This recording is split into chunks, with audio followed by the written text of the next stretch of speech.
right, greetings, you courageous Herle Burlyites. So I want to start by saying that here at the Herle Burly home office, we lack a number of really important things. A decent company dental plan, an ergonomic doggy chair for our Vice President of Finance, Ryder Herle, any sense really of how to write a compelling podcast intro. But the thing that we need most right now is to hear your comments on the Apple Ratings and Review Web of Tears. The last one was from mid-April. That was almost 2 months ago. And I know you have opinions, Herle Burlyites. So flowers or hand grenades, give them to me. I can take it. And I'd really appreciate it if you do. All right, let's get to today's guest. The amazing Jennifer Welsh is making her second appearance here on the pod. The first one was way back in October 2020. Jennifer hails from Regina, as I do, but that's where the similarities end. She's a Rhodes Scholar, earning her Master and Doctorate in International Relations at Oxford. She co-founded the Oxford Institute for Ethics, Law, and Armed Conflict. She was a special advisor to the UN Secretary General on the responsibility to protect. And she's currently the Canada 150 Research Chair in Global Governance and Security at McGill University. Jennifer, it's really great to have you here. Thanks so much for being here with me. Nice to be here. And I'm just on my way to Regina tomorrow. Awesome. So, awesome. Yeah. What is, other than seeing family, what's the first thing you're going to do? Well, drive out to the cottage. So I land at the airport and then go straight to the cottage, which is in the Lumsden Valley. Which is so beautiful. And probably need to buy mosquito spray. It's almost certainly need to buy mosquito spray. Probably be a lot of mosquitoes. Yeah, I wonder what the smoke's going to be like out there. Well, it's pretty bad here. Yeah. So, and I hear even worse in Ottawa at the moment. Right. So it's a really incredible phenomenon to see. I talked to a friend and former colleague who teaches at Swarthmore College in the US, and she said, my kids can't go to school today because of the smoke coming down from Canada. So it's interesting how it's traveling. Smoke days, they did not have those when we were kids, Jennifer. The snow days. Yeah, snow days, they did have. They don't have those anymore. All right, here's what I'm interested in to talk to you about today. Right? China seems like an implacable enemy now. Something that's happened over the last number of years, but relatively recently. Seems like an implacable enemy now. And one with some type of global ambitions, as evidenced by its support of Russia in the invasion of Ukraine, and by its efforts to buy support from countries in Africa. Already, Western politicians are talking about having to reorder our economies so that we are less reliant on China. This will likely be exacerbated whenever China invades Taiwan or moves on Taiwan. So there's that issue. Then you have the invasion of Ukraine, which seems deadlocked. Neither side can decisively beat the other. How does that end? And at the center of all this is what the German ambassador described to me as the indispensable country, the United States, the essential country that looks unreliable, with an octogenarian president and Trump as a highly plausible replacement. And behind all this sits climate change as the doom background to all this conversation. So that's what I think about. When you think about those things, what conclusions do you come to? Do you want me to answer them all at once? Yeah, go. Just roll. Yeah. It depends whether you look at this from the perspective of someone sitting in Canada in answering your question. What does it mean for us as Canadians? Or what does this mean for other countries in the world who are also looking at these trends? In some ways, we confront them in the same way. And in other ways, of course, because of our relationship with the US and our geography, we confront them differently. But if I kind of start there, David, I would say, the external world, which includes the United States, is probably less hospitable to Canadian interests and values than it has been in 70 years or more.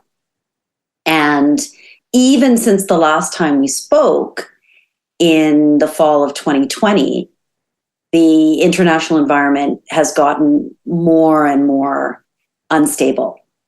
So if we look at just the weekend and, this incident in the Taiwan Straits between a American naval ship who was actually on joint exercises with a Canadian ship, and this move by the Chinese to, cut off the ship. At one point, they were sort of 150 yards apart. It's in a sense emblematic of the situation we are in, where there's very little constructive dialogue going on between the world's two largest powers. We saw this as well at this Shangri-La defense ministers dialogue last week, where even though the US defense minister and the Chinese defense minister were seated at the same VIP table, they didn't actually speak. There was no dialogue between those two. There had been in the previous year, and there had been in previous years. We don't have dialogue going on at that military to military level. That is deeply concerning. And there are a number of incidents that are happening that are preventing the US and China from getting to a situation where they sit down and try to start some sort of political dialogue to manage their intensifying rivalry. And I think, one of the key pieces here comes from your question about China's global ambition. This has been a big debate in my field, whether it's just seeking to be a regional power or whether it has more global ambitions. And I think the answer is it does have more global ambitions, particularly if you think about the role it's also playing in international organizations now, where its stance, where its perspective is more powerful than it was 5 or 6 years ago, but also in terms of what it's doing globally, including its attempt to influence our politics. But when we look at, the incident on the weekend, what the United States is saying is to China, look, we need to put in place some guardrails to prevent crises from escalating. And China is saying in response, you wanting to put in guardrails over situations like the Taiwan Straits would effectively legitimize your presence in our part of the world. And we are really reluctant to do that. And it's absolutely the case, if you're looking at this from China's point of view, that the US has been stitching together over the past couple of years a set of partnerships. You can look at what it's been doing with Japan, the Philippines, even Papua New Guinea, Australia, trying to find a way that it would be able to project its power pretty easily into China's part of the world. Right. There are lots of differences between Taiwan and Ukraine. A lot of people want to draw connections, but I think one way in which these situations might be similar is that a war that everyone thought was improbable, i.e. Russia's invasion of Ukraine, actually happened.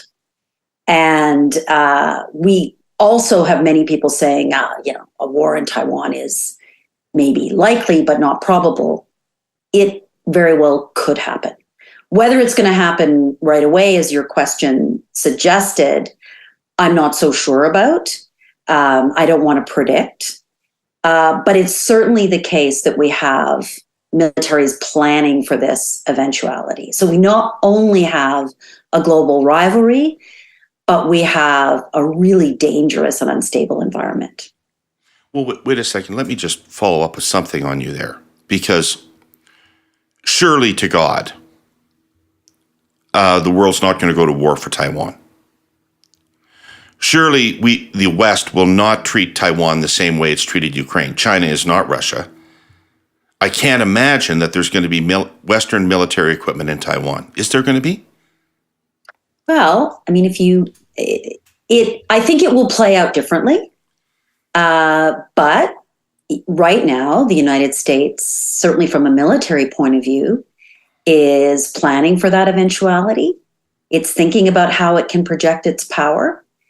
Part of the answer to that is if China decides to take that step, how quickly it creates facts on the ground for the West to respond to.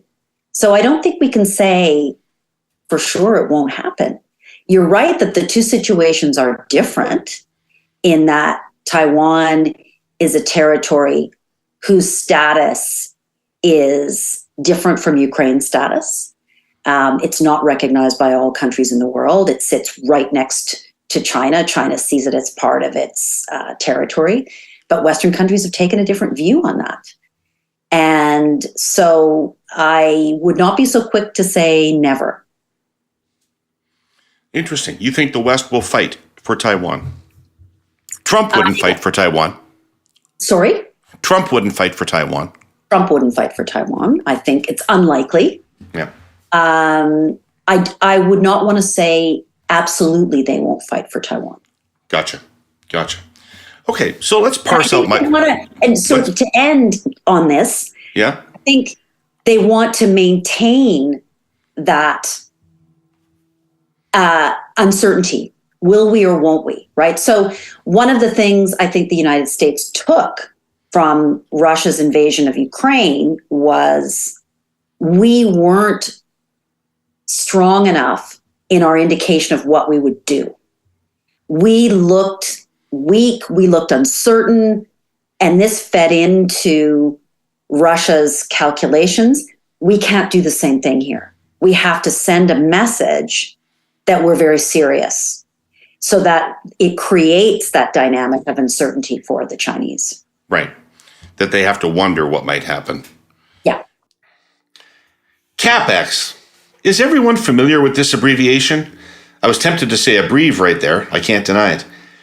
Well, CapEx is short for capital expenditure, defined as investments a company makes into long-term assets.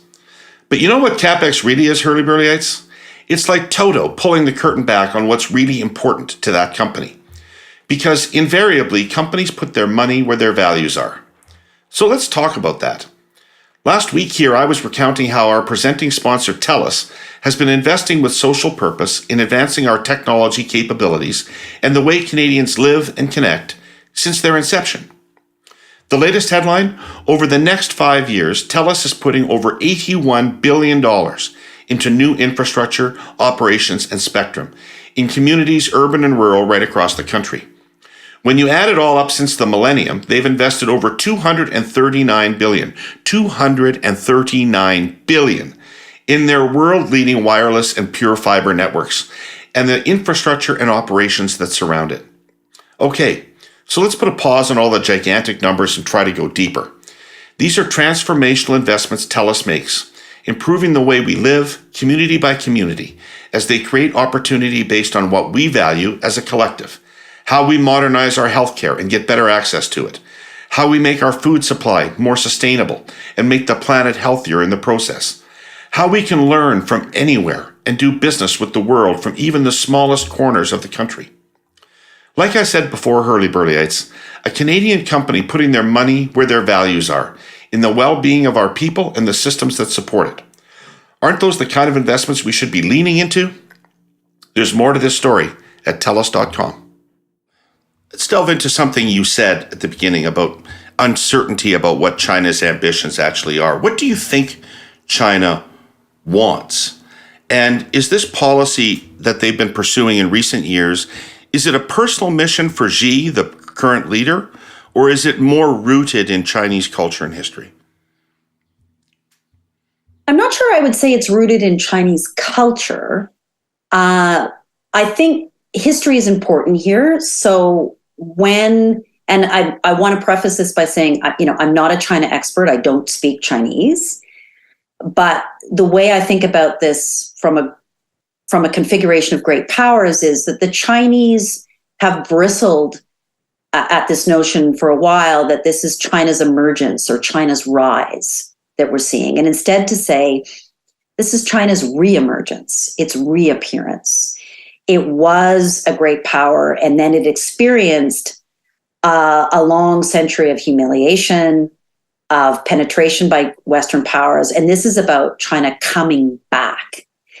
And so it seeks to have its status recognized.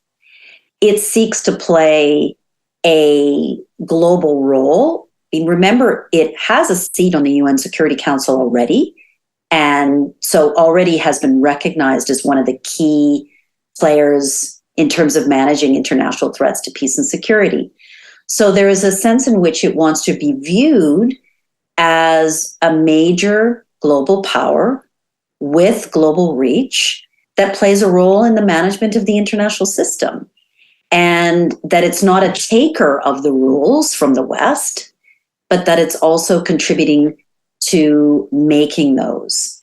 And I think you see it, what people I think don't observe as much, you also see it in terms of what China's doing in large multilateral organizations. And I have to say, I have some sympathy with this point of view, right? So, for example, the 3 biggest positions in the UN Secretariat after the UN Secretary General, the head of peacekeeping, the head of political affairs, and the head of humanitarian affairs, have been occupied by a French person, an American, and a British person for decades.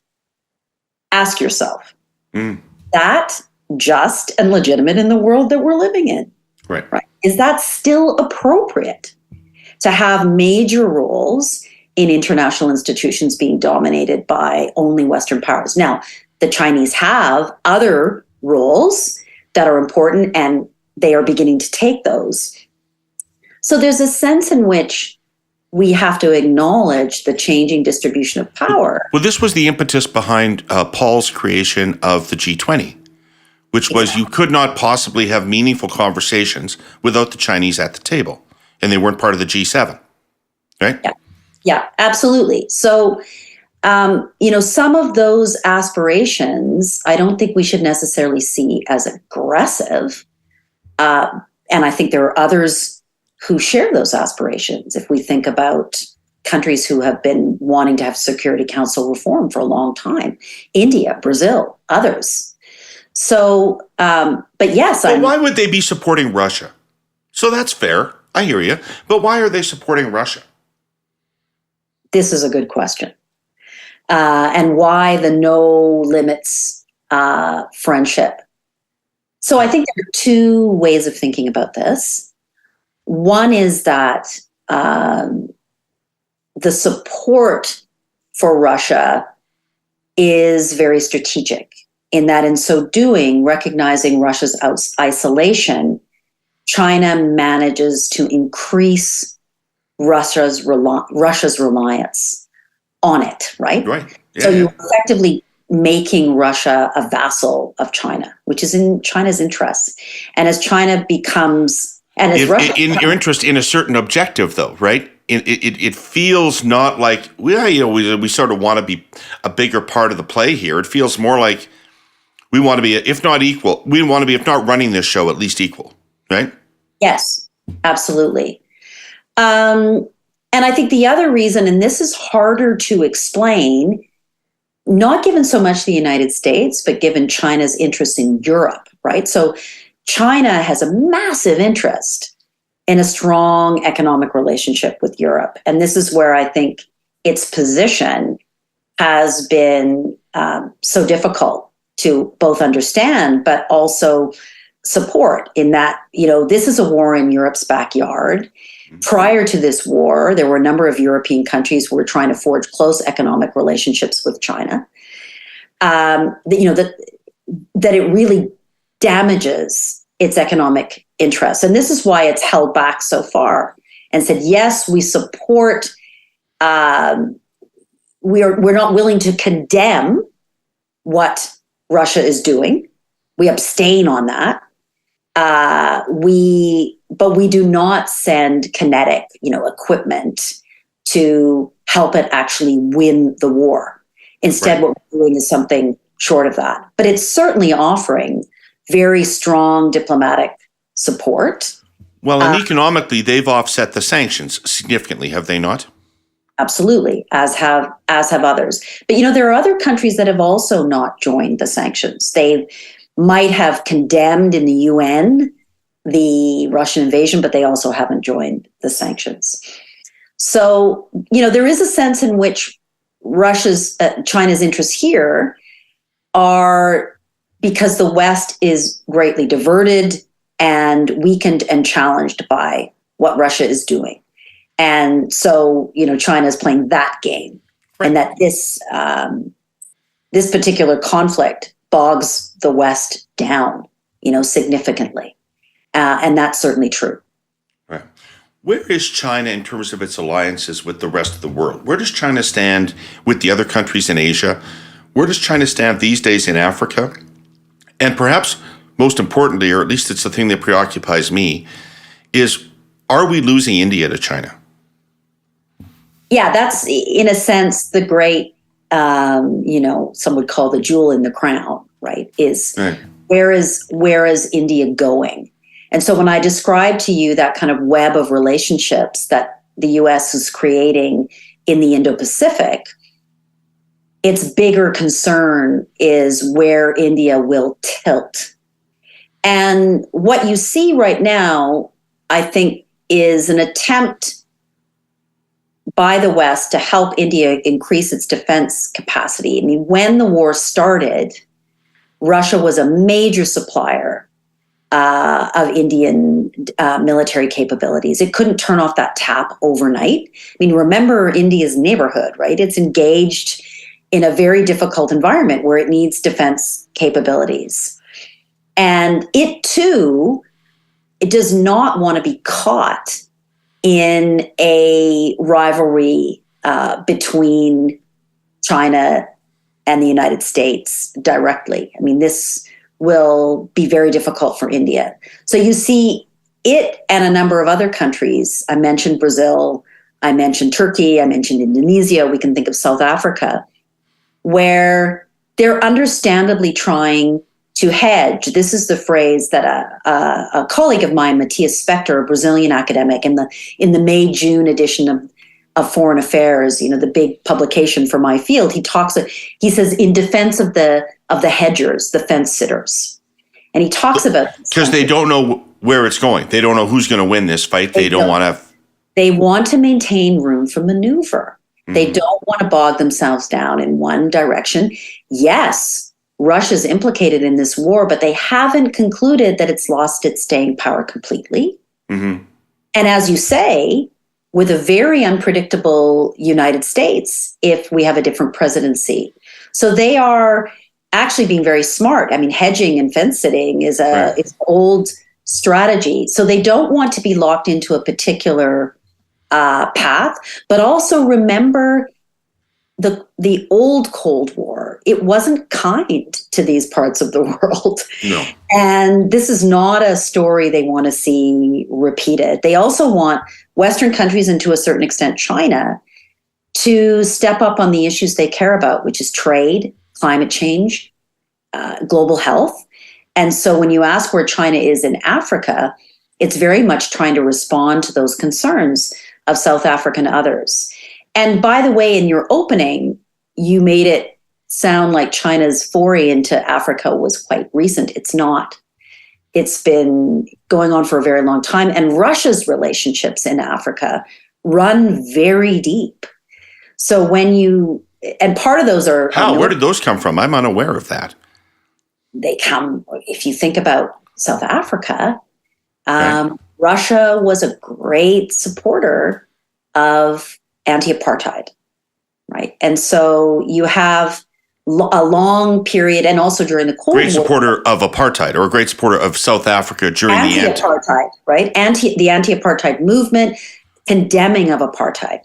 Russia was, okay. Yeah. So, and I think if you look also at the Soviet Union's relationships in Africa, they were deep as well. You also have the Russian military and more to the point, Russian mercenaries involved in certain conflicts in Africa now, in Mali, for example, in the Central African Republic.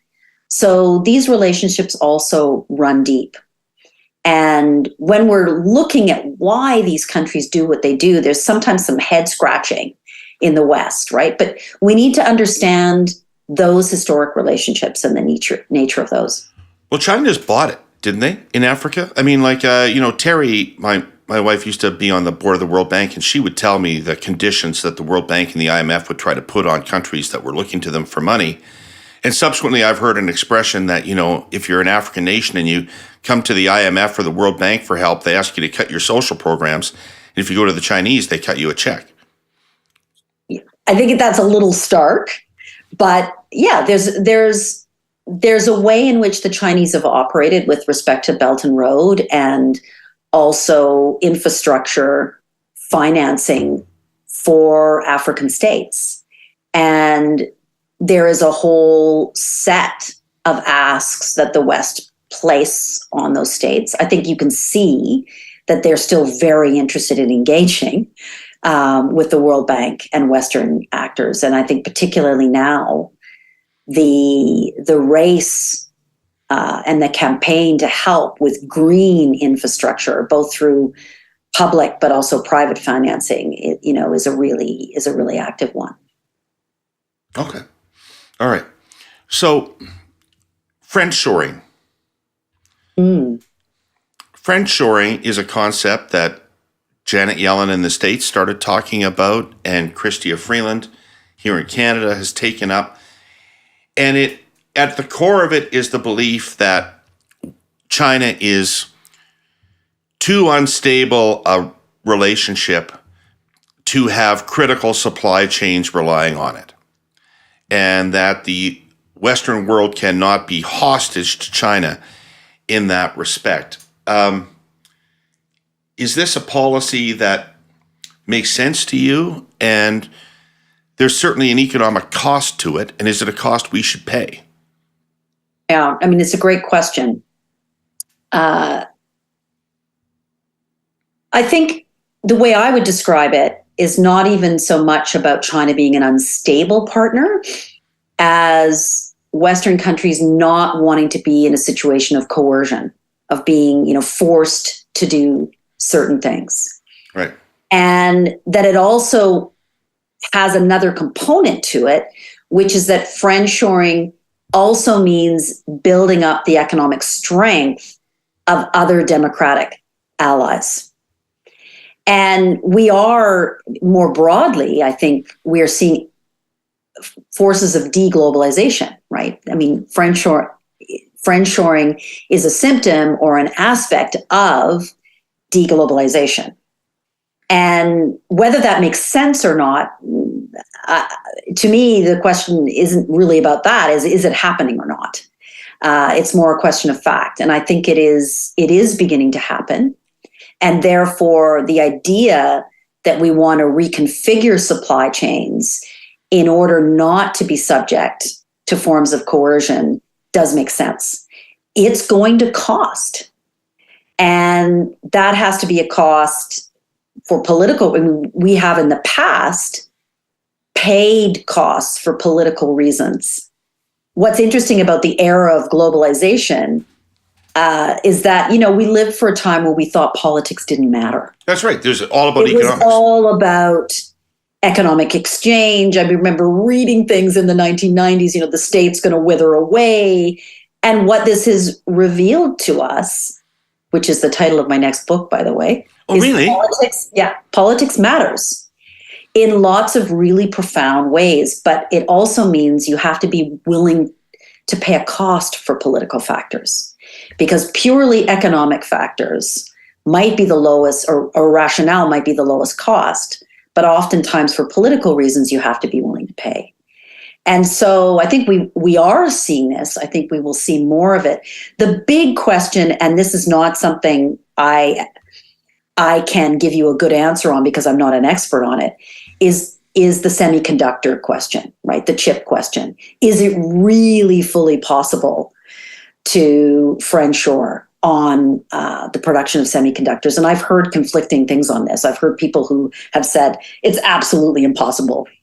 And I've heard others who have said, well, it might be possible at great cost. And I think you should bring someone on your program who can really wrestle that question to the ground with you, because that is one of the big frontiers in which we are going to see this, right? Well, there's other big challenges, right? I read a piece in the New York Times a week or so ago that said it's actually inconceivable Yeah. that we can build the number of electric cars that we need to have on the road in North America and Europe by, say, 2040 without China.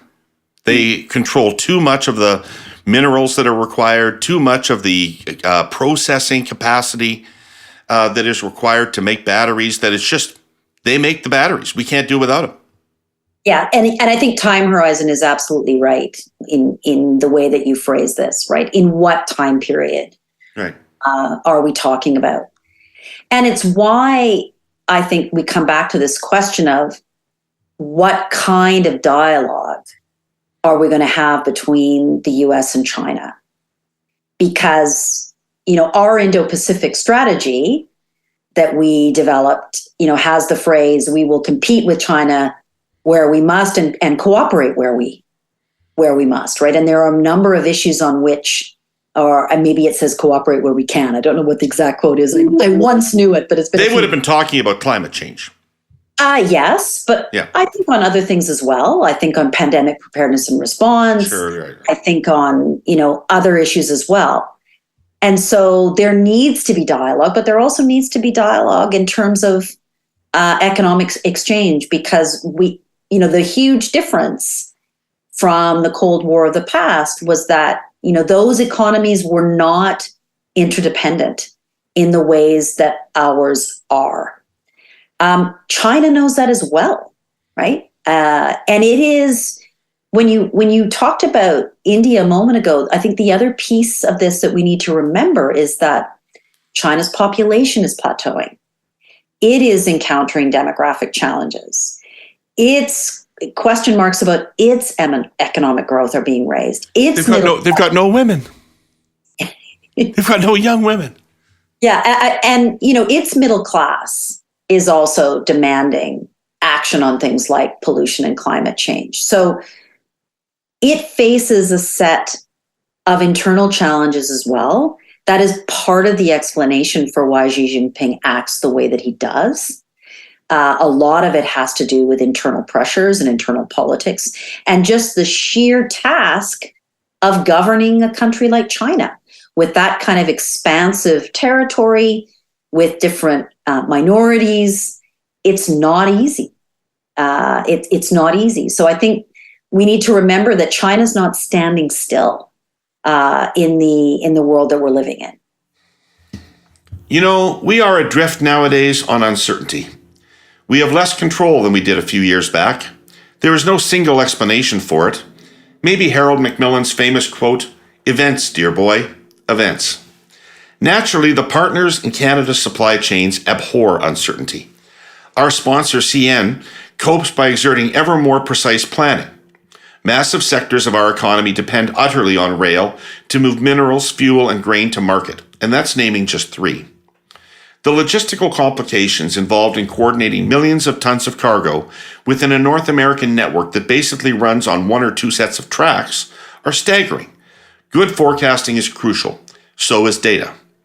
Anyway, as I said, trying times. But our federal government is not helping. It is implementing a new set of regulations that will allow rail customers, big shipping companies, to dictate cargo scheduling. Under this plan, customers will be able to force railways to hand off cargo to each other, perhaps several times between origin and destination. To be clear, these new rules will not alleviate uncertainty, they will exacerbate uncertainty. Primarily, the government is responding to pressure from grain companies. They argue it will lower Canadian cargo rates, which are already among the lowest in the world. They believe it will mean more profits for the grain sector.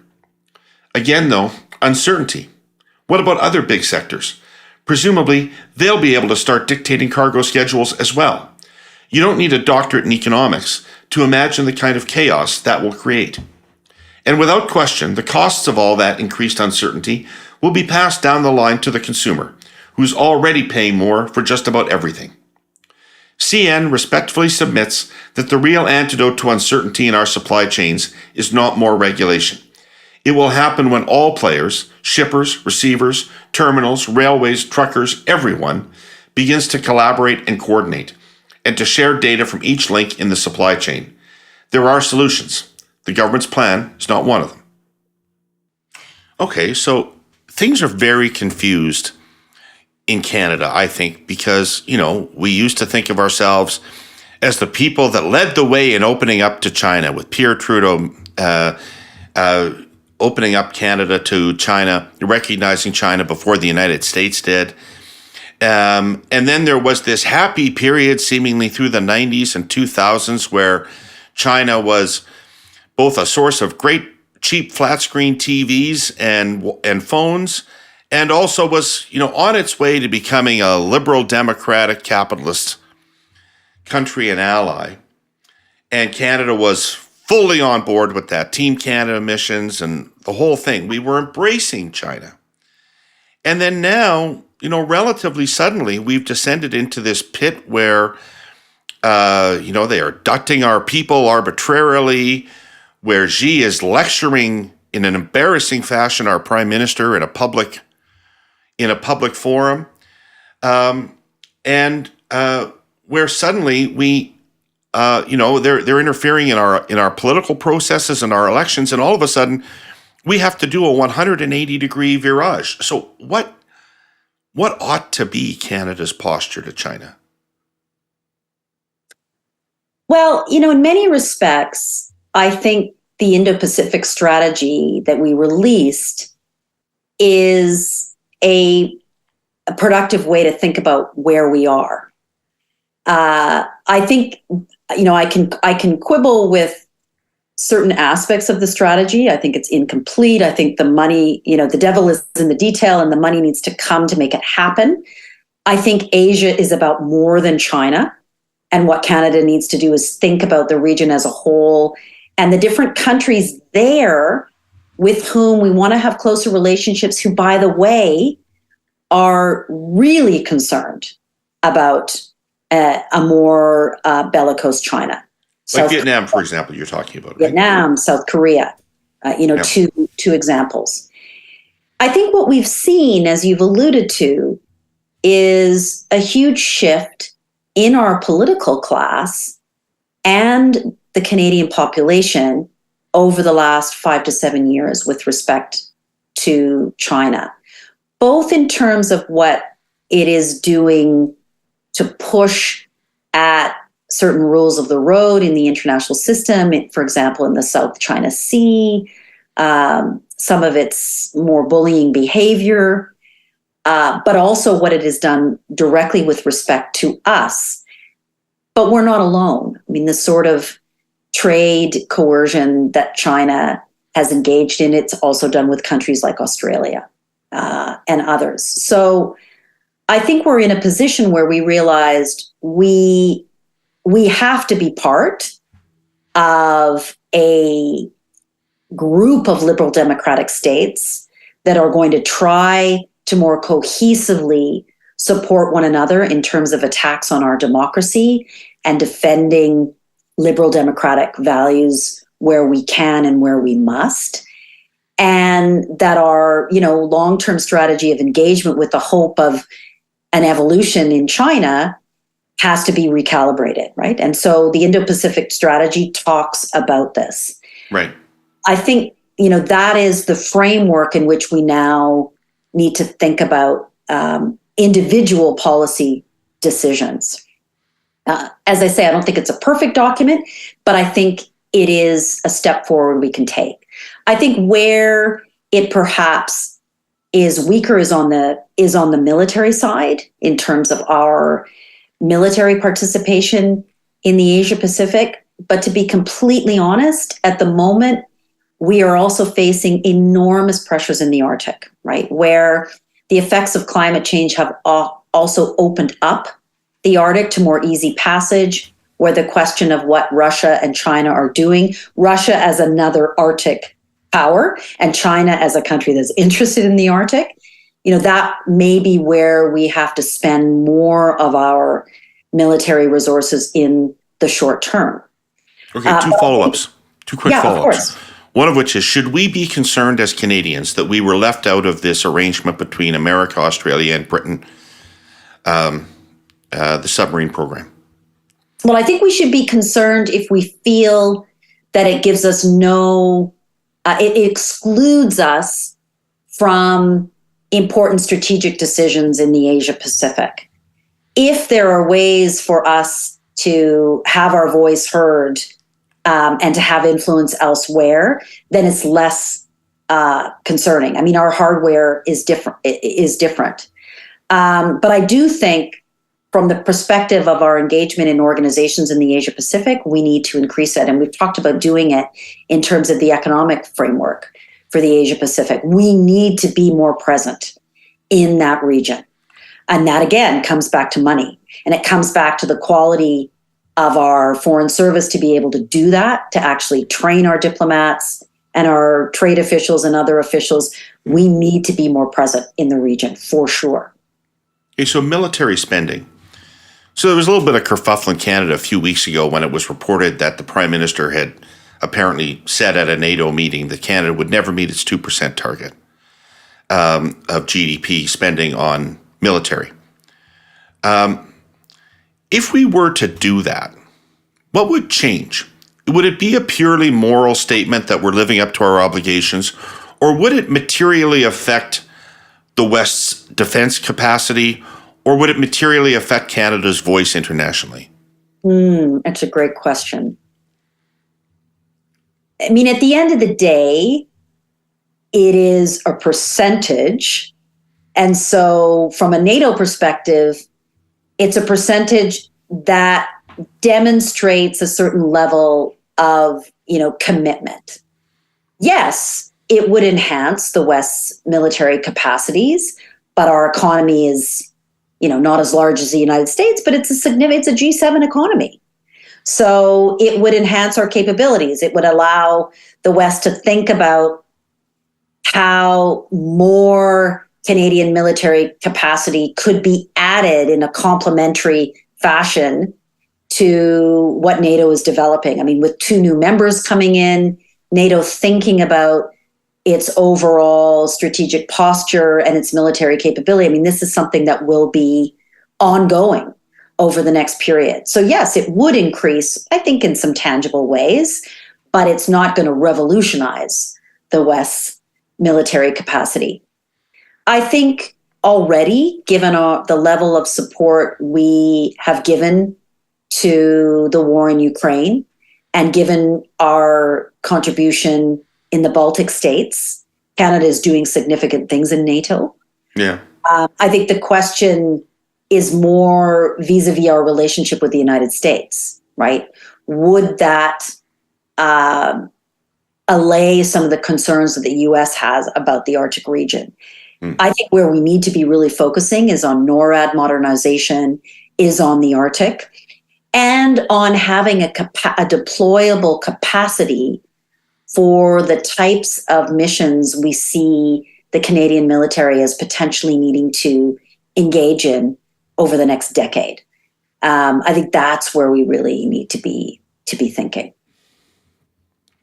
You'd think that in 2023, governments across the country would have legislative frameworks in place that offer real benefits and real protections for workers in the gig economy. Well, you'd be wrong.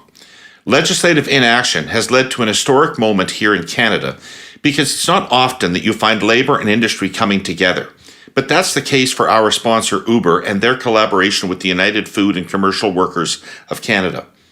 Tired of the status quo, and after listening to what workers really want, Uber and UFCW Canada signed a landmark agreement in 2022, creating a first-of-its-kind made-in-Canada representation model that guarantees representation and benefits for over 100,000 earners on the Uber platform. Since then, over 750 drivers and delivery people requested and had access to representation when they needed it the most. What may have the biggest impact, however, will be what this agreement could potentially deliver through changes in the law. With feedback from drivers and delivery people, the partners developed a legislative standards package advocating for a minimum earning standard and a benefits fund for workers while guaranteeing their right to a notice of termination, representation, and health and safety protections on the job. It's only right to build on those standards and make progress for working people. Today, Uber and UFCW Canada have stayed true to their word on joint advocacy efforts, holding meetings and consultations with ministers of labor and their teams across the country. In a quintessential Canadian manner of coming together and getting things done, Uber and UFCW Canada are making it right for app-based workers across the country. Learn more at uber.com/UFCW Canada. All right, let's shift a little bit and talk about the invasion of Ukraine and what's going on there. Is that something you're following closely? Yes. And with, each day, just such a heavy sense of the level of destruction that continues to bowl me over, including, this morning with the news of the dam, the destruction of the dam, and just the, what I view as this senseless destruction. In 2023, it just continues to amaze me that we have a war. That we do this.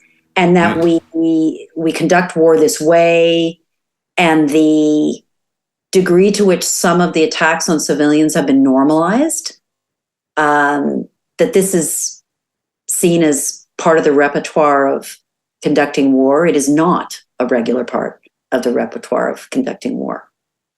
So it is, it's deeply depressing. When it started,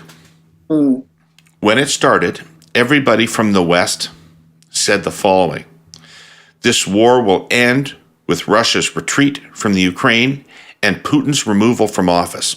I remember so many important people throughout the Western world saying Putin cannot remain in office at the end of this. This is a sine qua non of how this gets resolved. I read a piece in Foreign Policy magazine the other day, so I know enough just to be dangerous. The piece argued pretty forcefully that we're in a stalemate war there, that neither side is strong enough to beat the other decisively, that even if one were to win, the other remains strong enough to be a threat to the other. And so what we're likely headed for is either a protracted war that lasts years or a negotiated settlement that probably leaves Russia with some Ukrainian territory and Putin in office. Is that a fair assessment of where things are at? Well, I think, two things. Firstly, you're right that there were very categorical statements at the beginning of the war. And you mentioning this reminds me of what was said about Bashar al-Assad. He will not be in power. He must go. And look at what has happened in recent months. Not only is he still there, but he has been welcomed back into regional organizations, to the horror of many victims groups. I agree with you that we are in a stalemate-like situation. Again, I don't want to prejudge what Ukraine's counteroffensive might achieve, but it looks like, from a military point of view, that a decisive victory is not immediately in sight.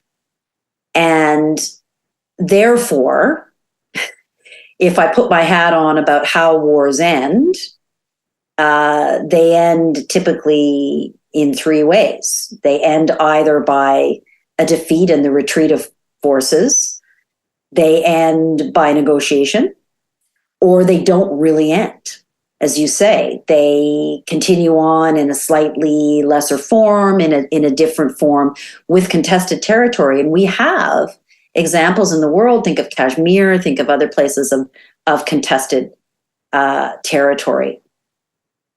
So I do think this question of what a kind of settlement might look like, or when discussions around it might begin, is, should not be treated as heresy. And because it sounds like you're cutting the legs out from under Zelensky when you do that. Well, exactly, right? And this is what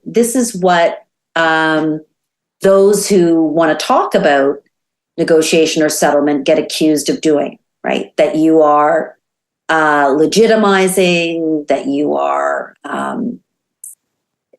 somehow taking fuel away from the Ukrainians. But, let's remember that the Ukrainian president reached out to the Chinese president when the Chinese president put his peace plan on the table and said, sure, I'm happy to talk about a peace plan, a settlement. And it's not as though it's impossible for the Ukrainians to imagine that at some point down the road that might happen. But it is very difficult for him politically to say this settlement can involve some sort of transfer of territory. He can't prejudge that. But I do think we need to be able to discuss it without being accused of heresy. That, what we might see at some point is some form of negotiated settlement. And of course... So Putin's going to win. He's going to have come away with some territory and remaining in office, and he's going to... I didn't necessarily say he's going to keep territory or he's going to win. I said there may have to be some sort of negotiation. Right. But, I see polls that show to me that in the Western world, support for continuing to be allied with Ukraine the way we are is diminishing. And people are losing interest in the war, forgetting what it's about or why it's important. That's what happens in democracies in these things. And so the underpinning of, say, Biden's very strong support for Ukraine is not really there in American public opinion terms anymore. And I increasingly hear people saying things like, are we really going to risk a world war over Crimea? I mean, who really knows who that territory belongs to anyway? So is this sort of inevitable that the West is going to back away from this and leave Ukraine in the lurch? Well, again, I think you have to think about your time horizon. I think the level of support at the level of political classes is very high, right? And it remains very high. And even if you look at the United States, I attended the Munich Security Conference this past February, where it was the largest congressional delegation that had ever come to Munich with Republicans and Democrats. And the commitment of American lawmakers to continuing to support Ukraine was very high. Now, that's different from those who are running for president in the United States, who are saying a bunch of different things. But when you look at American lawmakers, that support is still very high. And it's high in Europe. You're right that if we were to beam ahead 5-8 years from now, would there be fatigue with war? Yes, there'd be fatigue with war. But I think we're not there yet. Okay. And public opinion matters to a degree. And I want to be careful what I say here because I don't want to sound undemocratic. But there are lots of wars that have... You're a friend of David Johnson's, aren't you? There's lots of wars that have been fought with uncertain public opinion. And it is also the job of political leaders to communicate with their publics and to bring their publics along in these kinds of circumstances. And I think we need to look at also the level of support in Europe, in the United Kingdom. Those are also what we need to be following. You're right that there is a troubling discourse going on in the U.S. right now among, I don't know how many Republican candidates we have now. There's a new one every day, right? Yeah. Who's entering. But, it was interesting to see Nikki Haley say that DeSantis in particular and others were betraying the people of Ukraine. She's going to be a voice that says we have to be there for as long as it takes. So that voice is there in the American political class. It's not absent. Right. Before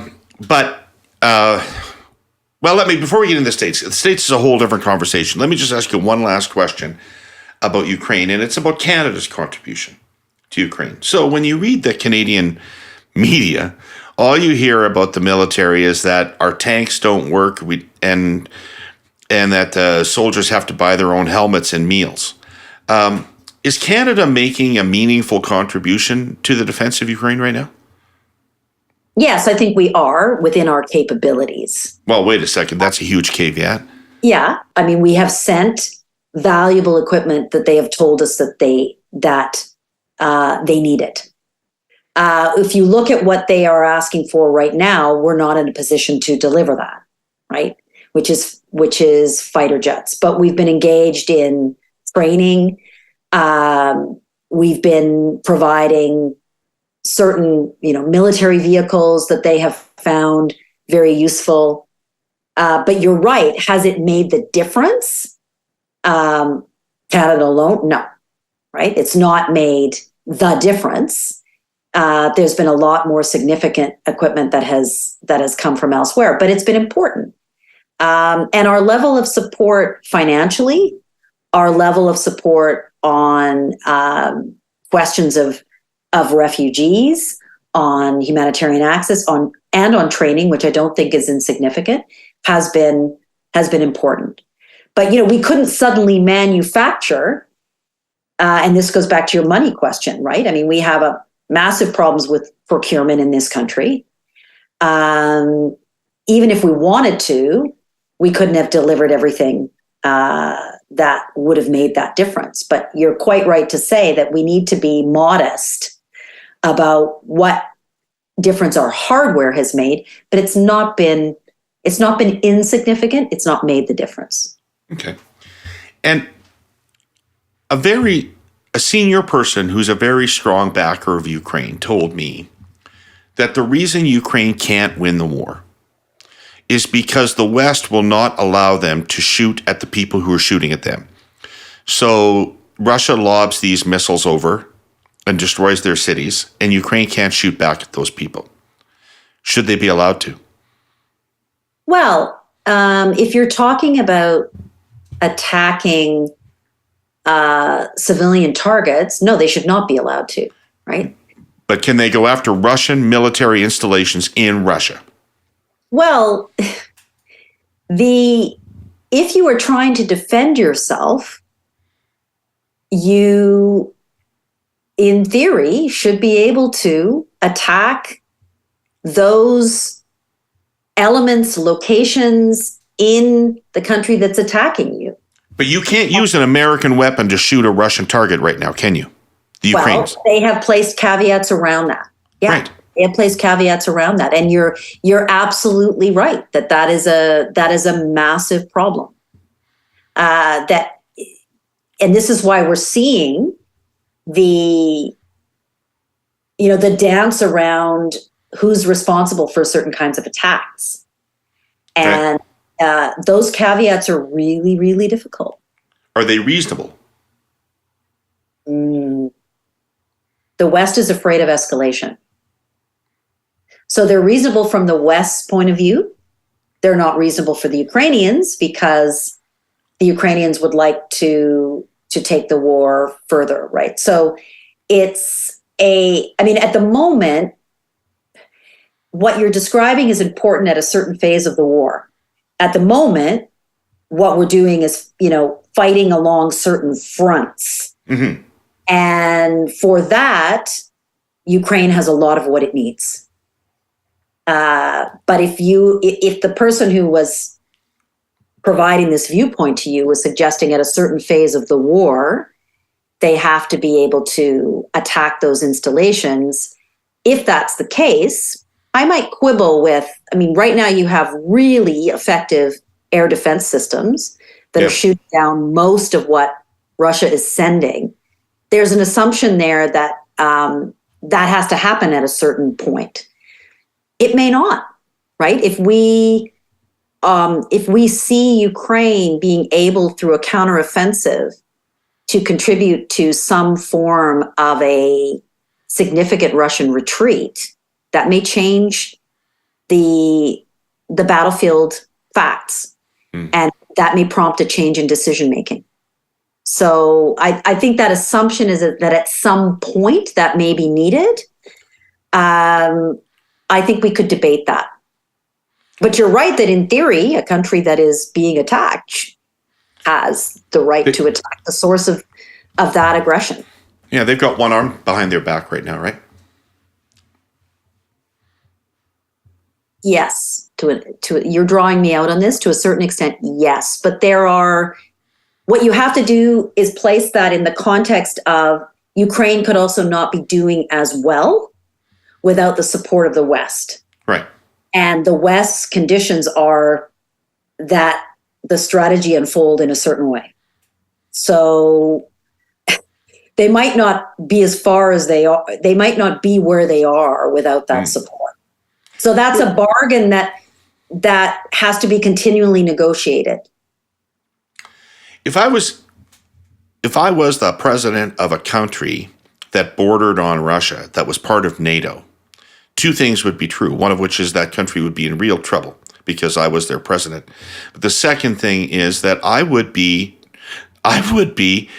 drawing lessons from this about my own security and how far NATO was prepared to go to antagonize Russia in defending my country. Because I don't know if I was Lithuania or Latvia that I would assume that I would be treated differently than Ukraine has been treated. Ukraine is not a member of NATO. I understand, but so you have to say to Latvia, well, your membership in NATO means that we would risk a nuclear war for you. We won't risk a nuclear war for Ukraine, but we will risk a nuclear war for you. And I don't think they're going to believe that. So I've got to believe this has ramifications throughout NATO.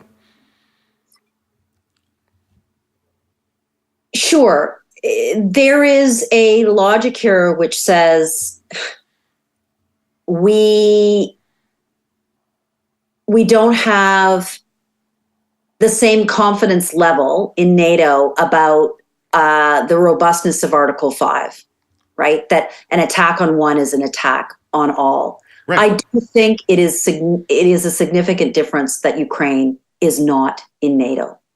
And I think that, the country to really look at here is Finland, right? Which already had taken many lessons from the past, didn't need lessons from us on how it needed to secure itself, has a really impressive military capability, but has made the calculation that it wants to be a member of NATO. And I think the reasons for that have to do with encouragement from NATO members that they want Finland's capability in the alliance. But secondly, the belief among the political class in Finland that they need to bolster their security with membership in NATO. So they certainly believe that Article 5 guarantees are meaningful, or they wouldn't be joining the alliance. That's true. That is true.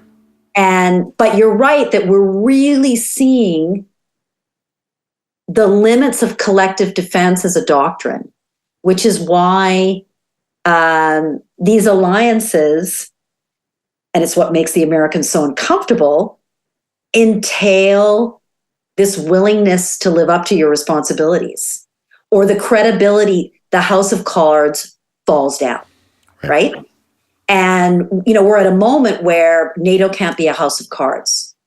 Those commitments have to be credible, and they have to be maintained. Now, this whole issue of risking a nuclear war, I think it's been interesting, David, to see what's happened over the last year and a half, right? So one lesson you can draw from the war is that it has illustrated how the possession of nuclear weapons can make great powers reckless, right? That the possession of nuclear weapons allowed Putin to be incredibly reckless.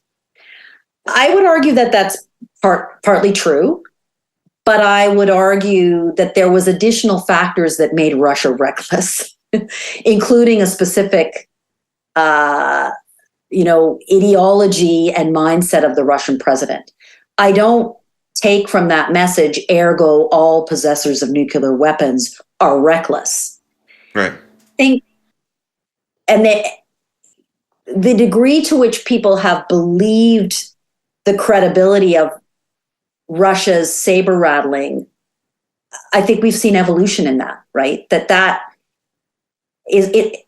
I wouldn't go so far to say as it's bluffing, but the West is less affected by that fear than it was initially. There's there was talk. There was a lot of talk at one point about whether or not Putin would use tactical nukes rather than and nobody talks about that anymore. So it seems like that's kind of off the table.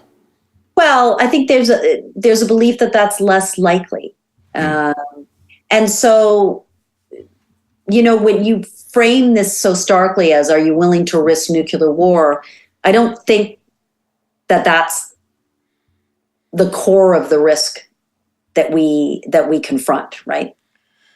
No, but surely when you say that the United States will not allow this war to escalate, that's what you're referring to, are you not? Or are you referring to something else? Like, what is the U.S. afraid of in terms of escalation other than nukes?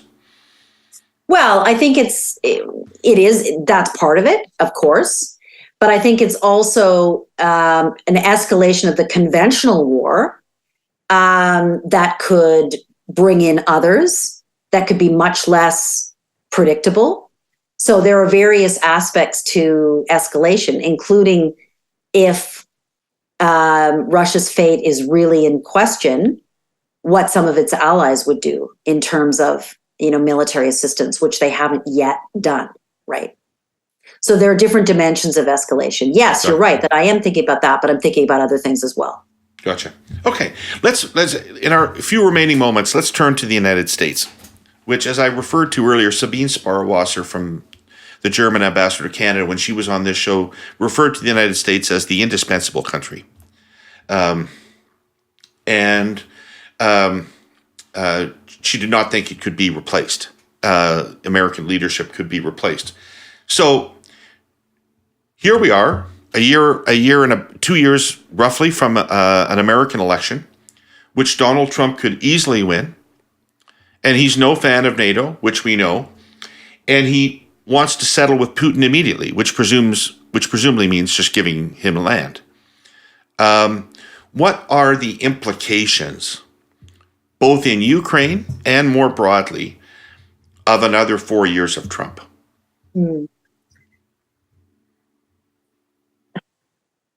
They are really profound. The German ambassador's comment about the indispensable country, I think, has been really demonstrated by the war in Ukraine. That, yes, Europe has stepped up a lot. Germany, we have seen, a remarkable shift in its foreign policy. When we shouldn't downplay this, a lot of change that people thought would never happen has happened. From pacifist to combatant. Yeah, well, yes, and also in Japan, there's been a number of significant changes in defense posture around the world, and in terms of military spending and posture, it's really significant what's happened in Germany. But the United States has made the difference in terms of its leading the diplomatic effort, and so if Trump were able to win the presidency and have free rein with respect to Ukraine policy, then indeed we would be looking at a situation where if you were the Ukrainian president, you'd be very worried. I'm just not completely sure that on Ukraine in particular, he would have complete free rein. I think we would need to see. But in terms of the way in which the Biden administration has been able to, in a sense, breathe back some important elements into U.S. foreign policy over the last 4 years, if those were to be reversed, those would have really big implications. So I would, really get us to focus on three things here. What would it mean for the relationship with China? You need to remember that there is a pretty big bipartisan consensus on China as the big threat to the United States, to embarking on greater geopolitical rivalry. But Biden himself, when he was at the G20, wanted to try to find room for dialogue. So the question is, would the Trump administration do things differently on China? I think that there's a part of the Trump administration that would know that there are important, if there a future Trump administration, sorry, I should say that, not the Trump administration, that would, be facing an equal set of constraints and opportunities, right? The second is, what would it mean for engagement through international institutions and with allies, right? So one of the things about the Trump administration, the previous one, that was so difficult was the transactional nature, right? Like, one day you do something with one partner, it's all about what you've done for me lately. Is there any kind of continuity and sense in which we're acting with a reliable partner? I think if that mode of interaction resumed, that would be very, very bad for Western countries. And then lastly, just what we would see in terms of action on things like the global economy and on climate change. And certainly on climate change, it would be deeply, deeply troubling. So if we were to see a continuation of the Trump administration's approach, but the Inflation Reduction Act is part of U.S. law. We've already begun the green transition, so some things would be hard to undo. Yeah. But yes, I'm deeply worried about what this would mean for our world, not just for the war in Ukraine. Even post-Trump, though, let's say Trump doesn't win, or we're just looking down the road, you referred to the consensus around China in the United States. But my impression would be that from the Second World War to roughly now, there has been a foreign policy consensus among both Republicans and Democrats about U.S. foreign policy and what the role of the United States in the world was, and that it was a leader, and that it was played a significant role in policing the world and galvanizing the West and promoting democracy, all these things. I sense, at least on the Republican side, that consensus has broken down. And that it is much more transactional, and there is less of a desire to be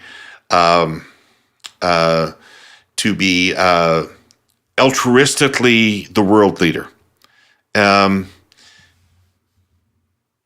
If I'm right, what does that mean for what is the world like without U.S. leadership, or am I wrong?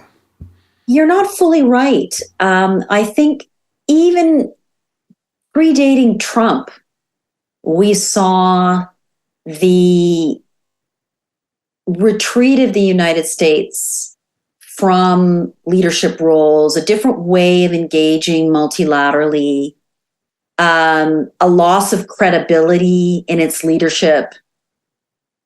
There's been a lot of reflection on the 20th anniversary this spring of the invasion in Iraq, which, as we get further away from it, we see it as an incredibly pivotal moment in the story of what happened to the position of liberal democracies after the end of the Cold War, and how was the West's legitimacy, dented. It's a big part of that story.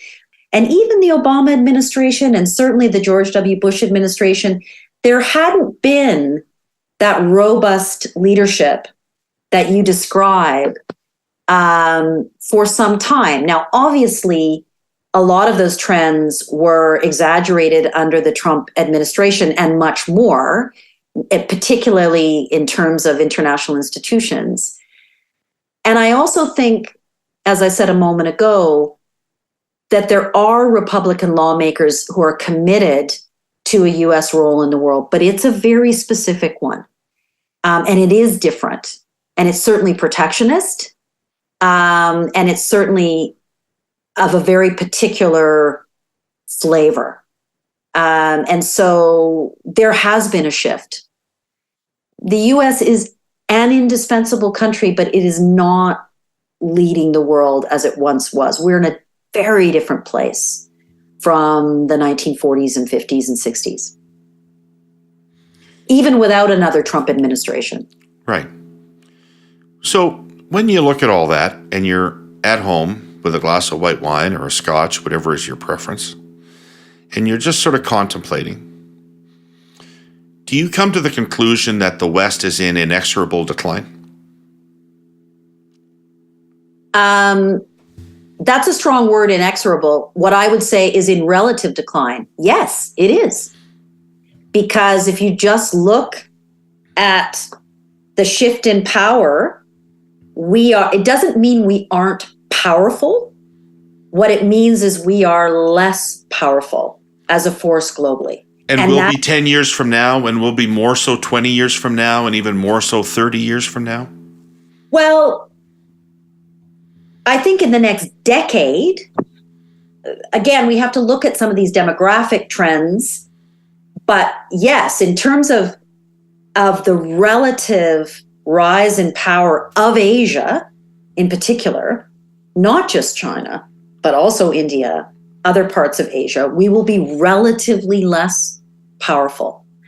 That doesn't mean not powerful. It just means that our world is one in which power is distributed a lot more equally, in which our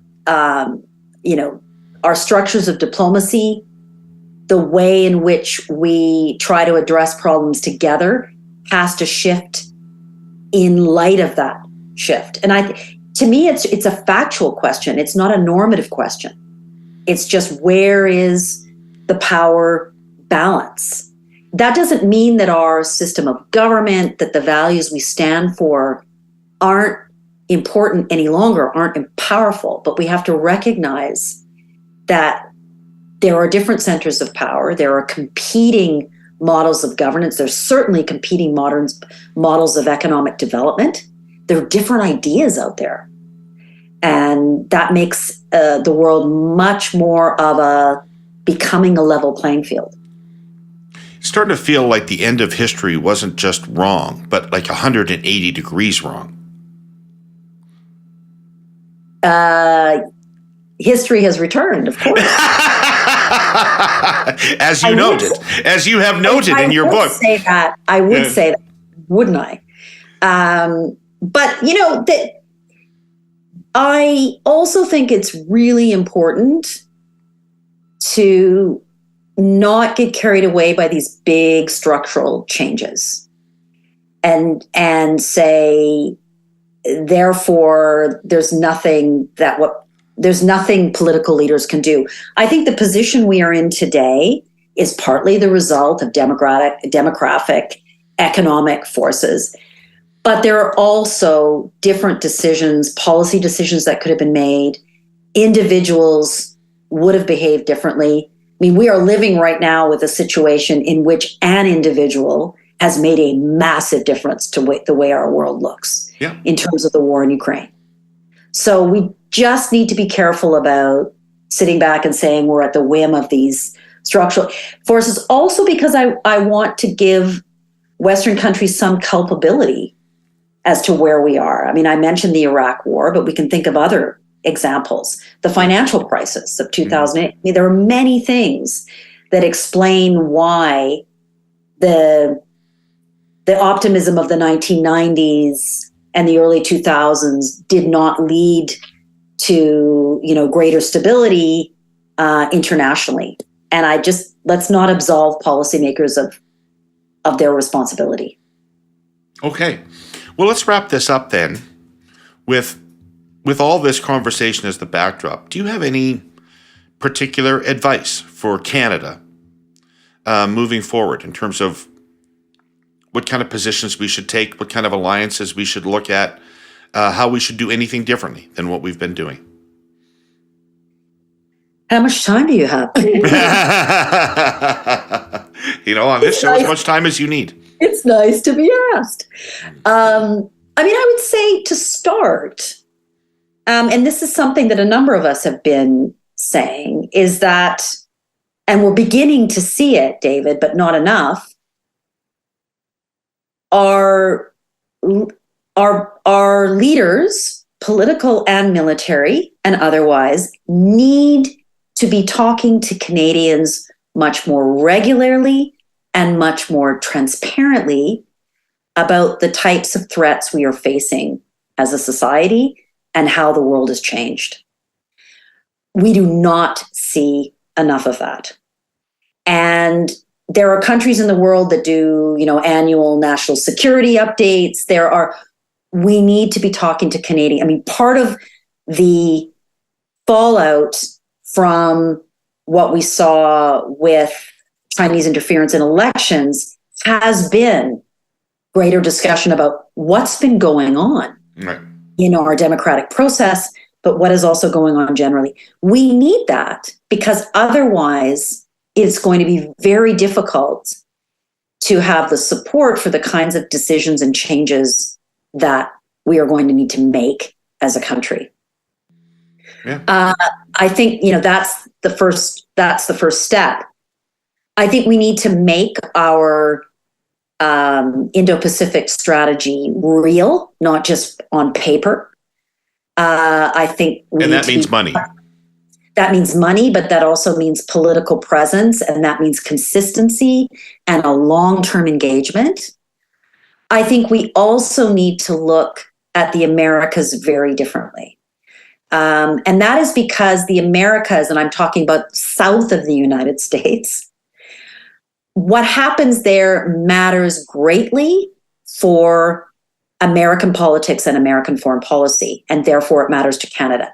And it also matters more to us. We've seen it with refugees and migrants coming into our country. And I think given that the geopolitical landscape is shifting, we need to be paying much more attention to the Americas, to our alignments there, to what stances countries are adopting there. I'm thinking of countries like Brazil, but also Mexico and others. We need to be engaged in a much more up-to-date way in the Americas because it is one of our big regions. Right. I mentioned the Arctic. We need a complete focus on an Arctic strategy and not just a military one. This is an economic development. This is a sustainability question. And because of the fence sitters, we have to demonstrate to the rest of the world that the West cares about more than Ukraine. Right. And that we are willing to invest in the issues that matter to them in terms of walking the talk on our own climate action, but also contributing the resources to help them adapt to public health issues, to issues of development, and on migration. And if we're not willing to do that, we are going to run into the same brick wall. All you guys care about is Ukraine. Yeah. Foreign aid is always the least popular thing you can spend money on in Canada. And presumably that's because people draw no line between foreign aid and our own self-interest. But just look at what USAID is doing right now. Massively reinvesting, but also investing in new ways. There's huge resources going into development in the United States, but with different kinds of models. And so it is also about thinking very differently about development assistance. So those are just a few things. Right. But consistency is really important. Showing we have staying power. We could have a whole other conversation about the United Nations, which I think is an organization that is really at a pivot point. It is going to be releasing in a few weeks' time the new agenda for peace. You talk about the end of history. In 1992 was the first agenda for peace, Boutros Ghali. We're going to have a new one that is going to be, launching a set of questions about what the UN needs to look like in this new world. And, what's Canada's posture towards it? How is it thinking about multilateral institutions as part of its foreign policy? That's a whole other piece. And we need a strategy for that. Right. Didn't we announce that we want a seat on the Security Council again? No, we have not. No. We have announced that we would like to be elected a member of the Human Rights Council. Oh, sorry. Okay. Right. Yeah. That is something we have announced, which I think was an interesting decision. Mm-hmm. And I think the priorities that we set out are interesting ones. And I think it was good that we are approaching it as not Canada coming to the Human Rights Council to lecture the rest of the world about human rights, but recognizing that we all have shared human rights problems and that human rights diplomacy needs to look modern and up to date for the world we're in. Right. Jennifer, thank you so much for this. You know, there aren't many people who went to Leopoldus that I'm proud to have gone to school with, but you are certainly somebody I am proud to have gone to school with. Thanks for doing this. Enjoy your time in Regina. It's both of us and many of us, not just the two of us, are products of public education. We are. It's what makes Canada great. Absolutely. Thanks for doing this, Jen, and enjoy Regina. There's a game this weekend. Oh, I'm not going. Sorry. Go Riders. Schedule. All right. I would like to thank, obviously, Jennifer Welsh for her time today and her wisdom and thoughts. And I'd like to thank everybody who watched and listened to the show. And I'd also like to thank, of course, our presenting sponsor, TELUS, and our sponsors, CN Rail and Uber Canada. Thank you, everybody, and come back next week for more of the Herle Burly. See you then. Herle Burly.